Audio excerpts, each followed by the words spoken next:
जय श्री राम, जय बजरंगबली। दोस्तों लक्ष्मी जी की 3 गति होती है। पहली दान, दूसरा भोग, ये तीसरा नाश। यानी कि आप अपनी धन को या तो दान करो, या तो भोग करो, या तो उसका नाश हो जाएगा। धन की 3 ही गति होती है, इसलिए जीवन में ध्यान रखना चाहिए। आप पैसा कमा रहे हो तो उसका भोग करो भाई, ये तो उसका या तो नाश हो जाएगा या तो उसको दान करो। मैं आपको एक छोटी सी स्टोरी सुनाता हूँ।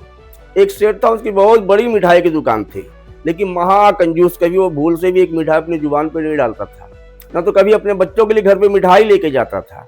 कोई मेहमान भी आ जाए तो एक गुड़ रखता था घर में, बोलता भाई ये अच्छी मिठाई है, दुकान में डुप्लीकेट मिठाई रहती है, अच्छी गुड़ का घर का गुड़ है, आप खाओ इसे। गुड़ खिला के पानी पिला देता था।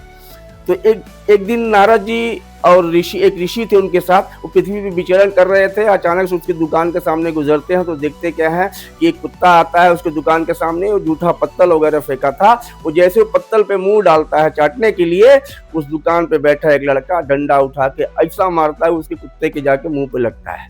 और नारद जी जब ये सीन देखते हैं खूब जोर से हंसने लगते हैं। तो ऋषि पूछते हैं कि नारद जी इसमें हंसने की कौन सी बात है, आप हंस रहे हो?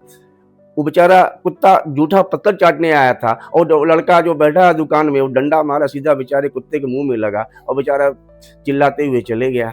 तो नारद जी कहते हैं कि ऋषिवर, ये जो कुत्ता था, पत्थर चाटने आया था, इसने जीवन भर कभी एक निवाला मिठाई मुंह में नहीं डाला। ये इसी दुकान का सेठ था, और जो लड़का डंडा मारा है उसी का सगा बेटा है। आप सोचिए कि जिंदगी भर वो सेठ इस दुकान का एक मिठाई नहीं खाया, जूठा पत्थर चाटने आया और उसी का बेटा उठा के डंडा मारा, उसके मुंह पे लग गया। तो दोस्तों ध्यान रखिए लाइफ में कि अगर आपने भगवान आपको दिए हैं, आपके पास लक्ष्मी है, धन है, तो उसका सदुपयोग करिए, उपयोग करिए, और हो सके तो दान करिए। जय जय श्री राम, जय बजरंग।